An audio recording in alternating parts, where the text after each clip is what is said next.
Saudara, saat ini saya sedang berada di salah satu posko, yaitu posko puskesmas dari bencana longsor yang terjadi di Dusun Genting.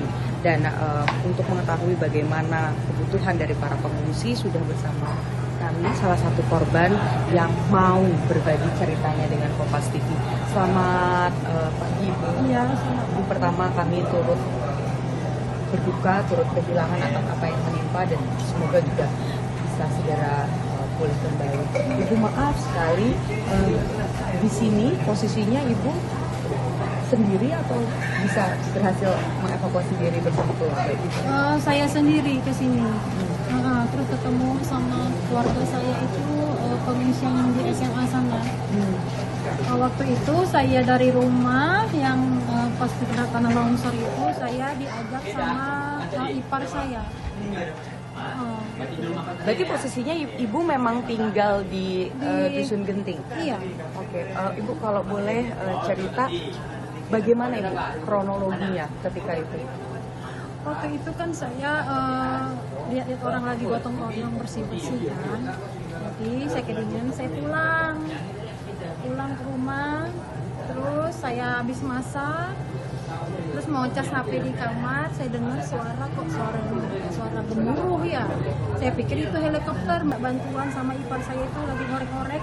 Ya dengar lagi, mau longsor lagi, udah saya ditarik, langsung dibawa. Kalau saya nggak ditarik mungkin saya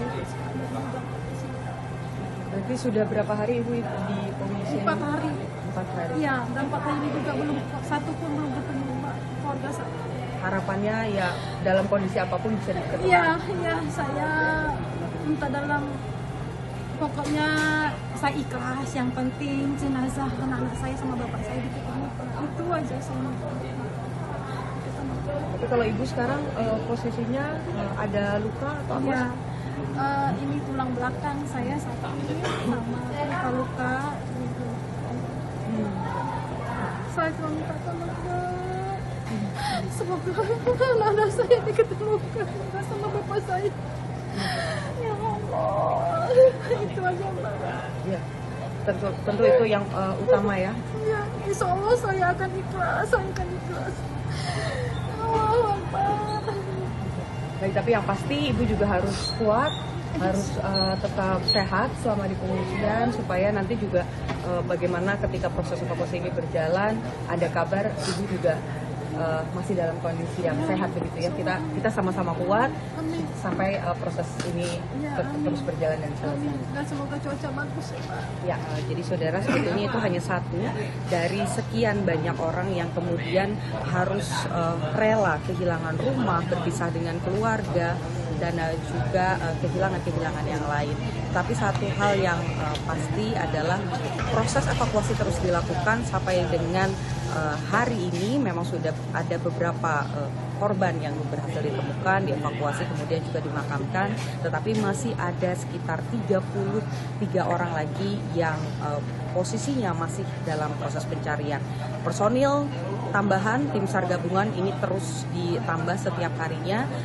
Alat berat juga terus didatangkan dengan upaya maksimal supaya proses evakuasi ini bisa berjalan dengan cepat dan juga para korban ini bisa segera dievakuasi.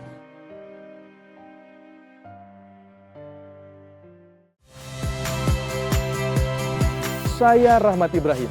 Saksikan program-program Kompas TV melalui siaran digital, pay TV, dan media streaming lainnya. Kompas TV, independen, terpercaya.